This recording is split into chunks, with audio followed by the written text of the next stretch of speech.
যে ব্যক্তি পরাৎপরের অন্তরালে থাকে সে সর্বশক্তিমানের ছায়াতে বসতি করে। আমি সদাপ্রভুর বিষয়ে বলিব, তিনি আমার আশ্রয়, আমার দুর্গ, আমার ঈশ্বর, আমি তাহাতে নির্ভর করিব। হ্যাঁ, তিনি তোমাকে ব্যাধির ফাঁদ হইতে ও সর্বনাশক মারি হইতে রক্ষা করিবেন। তিনি আপন পালকে তোমাকে আবৃত করিবেন। তাহার পক্ষের নিচে তুমি আশ্রয় পাইবে, তাহার সত্য ঢাল ও তনুত্রাণ স্বরূপ। তুমি ভীত হইবে না রাত্রির ত্রাস হইতে, দিবসে উড্ডীয়মান স্বর হইতে, তিমির বিহারী মারি হইতে, মধ্যাহ্নের সাংঘাতিক ব্যাধি হইতে।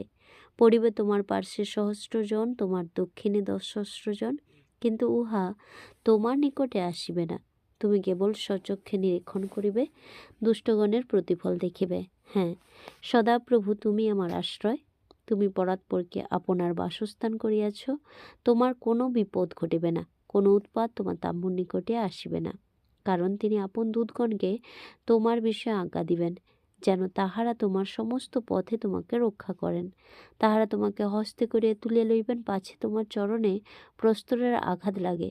তুমি সিংহ ও সর্পের উপরে পা দিবে, তুমি যুব সিংহ নাগকে পদতলে দলিবে।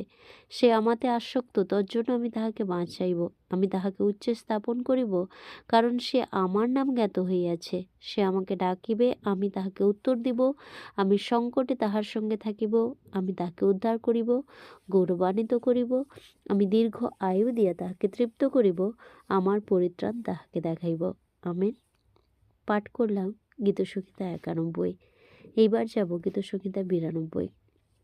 বলছে, সদাপ্রভু স্তব করা হে পরাৎপর, তোমার নামের উদ্দেশ্যে সঙ্গীত করা উত্তম। প্রাতকালে তোমার দয়া ও প্রতিরাত্রে তোমার বিশ্বস্ততা প্রচার করা উত্তম। দশতন্ত্রী ও নেবল যন্ত্র সহকারে, গম্ভীর বীণাধ্বনি সহকারে। কেননা হে সদাপ্রভু, তুমি আপন কার্য দ্বারা আমাকে আহ্লাদিত করিয়াছ। আমি তোমার হস্তকৃত কার্য সকলে জয়ধ্বনি করিব। সদাপ্রভু, তোমার কার্য সকল কেমন মহৎ, তোমার সংকল্প সকল অতি গভীর। নরপশু জানে না, নির্বোধ ইহা বুঝে না।